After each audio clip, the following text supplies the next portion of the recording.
श्रीशैले दयाभाद्रं दीपथ्यादिगुणार्णवं यतीन्द्रप्रवणं वन्दे रम्मजामाधरं मुनिं लक्ष्मीनाथसमारम्भां नाथयामुनमद्भयाम् अस्मदाचार्यपर्यन्तां वन्दे गुरुपरम्परां भक्तामृतं विश्वजानूनमोदनं सर्वार्थं श्रीषडगोपवाग्भयं सकस्ससाहोपनिषत्समागमं नमाम्यहं द्राविडवेदसागरं திருவழுதினாடென்றும் தென்குருகூரென்றும் மறுவினியவன் பொருளல் என்றும் அருமறைகள் அந்தாதி செய்தான் அடியினையே எப்பொழுதும் சிந்தியாய் நெஞ்சே தெளிந்து ஏய்த்த பெருங்கேத்தி ராமானுஜ முனிதன் வாய்த்த மலர்பாதம் வணங்குகின்றேன் ஆய்த்த பெருஞ்சீராச் சடகோபன் செந்தமிழ் வேதம் தரிக்கும் பேராத உள்ளம் பெற.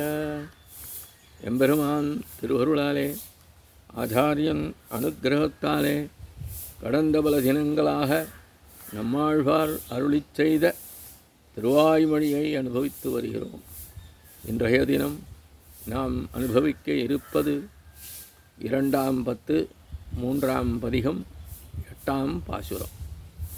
குறிக்கொள் ஞானங்களால் எனையூழி செய்தவம் கிரிக்கொண்டிப் பிறப்பே சில நாளில் எய்தினன் யான் உரிக்கொண்ட வெண்ணெய் பால் ஒளித்துண்ணும் அம்மான் பின் நெறிக்கொண்ட நெஞ்சனாய் பிறவித்துயர்கடிந்த.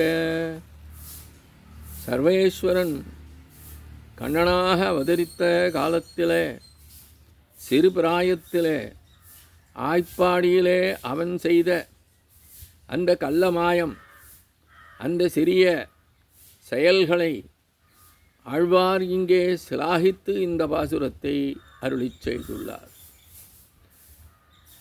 ஆய்ப்பாடியிலே உள்ள ஆய்ச்சியர் தினந்தோறும் அந்த பாலினை உரைக்குற்றி தயிராக்கி அதனை கடந்து வெண்ணெயை எடுப்பார்கள். அவ்வாறு எடுக்கப்பட்ட வெண்ணெய் பால் ஆகியவற்றை களவு செய்திராத வண்ணம் பாதுகாப்பாக வைத்திருத்தல் வேண்டு உரிகளிலே சேமித்து வைப்பார்கள். அப்படி அந்த ஆய்ச்சிமார்கள் உரிகளில் சேமித்து வைத்திருந்த வெண்ணெய் பால் போன்றவற்றை யாரும் அறியாத விதத்திலே அந்த குடிலுக்குள் புகுந்து உண்ட செயல் மூலம் என்னை அடிமைப்படுத்திய என்னுடைய சுவாமியாகிய கண்ணன் பின்னே அவன் போன வழி போகின்ற மனம் கொண்டவனாகவும் சம்சாரத்தில் ஏற்படுகின்ற பிறவித் துன்பங்கள் எல்லாம் தள்ளியவனாகவும் நான் ஆனேன்.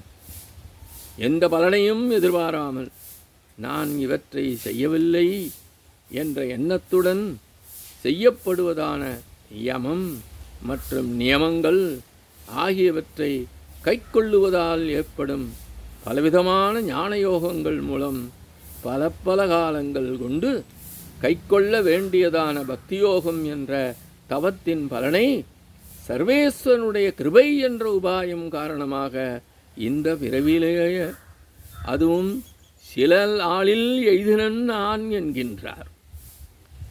யமம் மற்றும் நியமம் முதலியவற்றை கைக்கொண்டு குறிக்கொள் ஞானங்களால் அதில் சூழ்ந்து நின்று அதன் மூலம் கிட்டக்கூடியதான ஞானத்தை எம்பெருமானுடைய கிருபை என்ற உபாயம் காரணமாக இந்த பிறவியிலேயே அதுவும் சில காலத்திலேயே சில நாட்களிலேயே நான் அடைந்தேன் என்கின்றார். அதுவும் எந்தவிதமான முயற்சியும் இல்லாமல் அவனையே உபாயமாக கொண்டு இந்த பிறவியிலேயே நான் பெற்றேன் என்கின்றார் ஆழ்வார். கடந்த பாசுரத்திலே என்னை நீ குறிக்கொள்ளே என்று பிரார்த்தித்தார். அது கேட்ட அவன் சற்றென்று மனம் குளிர கடாட்சித்தான் ஆழ்வார்கள். அதன் காரணமாக அனைத்து துன்பங்களும் நீங்க பெற்றவராக அவனை அனுபவிக்கிறார் ஆழ்வார்.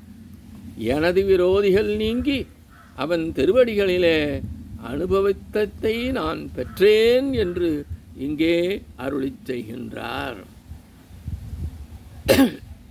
உரிகளில் மறைத்து வைக்கப்பட்டிருந்த வெண்ணெய் மற்றும் பாலை தெய்வம் உட்கொண்டதோ என்று எல்லோரும் வியந்து போகும்படி யாரும் அறியாத விதமாக அந்த கண்ணன் வந்து உட்கொண்டான். அப்படிப்பட்ட அந்த செயல் மூலம் உலகில் உள்ள அனைவரது உள்ளத்தையும் வசீகரித்து தனக்கே அடிமைகள் என்று அவர்களை எழுதி கொண்டவனானான் கண்ணன்.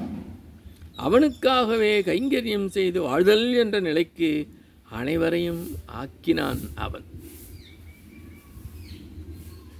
கர்ம ஞான பக்தி பிரபக்தி மூலம் அவனிடமிருந்து உபாய மார்க்கத்தை அறிந்து கொண்டு அதன் காரணமாக இந்த பிறவியிலேயே, அதுவும் சில நாட்களிலேயே மோட்சம் அடைவதற்கு தடையாக உள்ள பாவங்கள் நீங்க பெற்றேன் அணிகின்றார். நெறிகொண்ட நெஞ்சனாய் பிறவி துயர் கடிந்தே என்று ஆழ்வார் இந்த பாசுரத்தில் முடிவுரையாக நிறைவு செய்கின்றார். இத்தோடு இன்றைய காண நிறைவு செய்கின்றோம். எம்பெருமான் திருவடிகளே சரணம், நம்மாழ்வார் திருவடிகளே சரணம், எம்பார் திருவடிகளே சரணம்.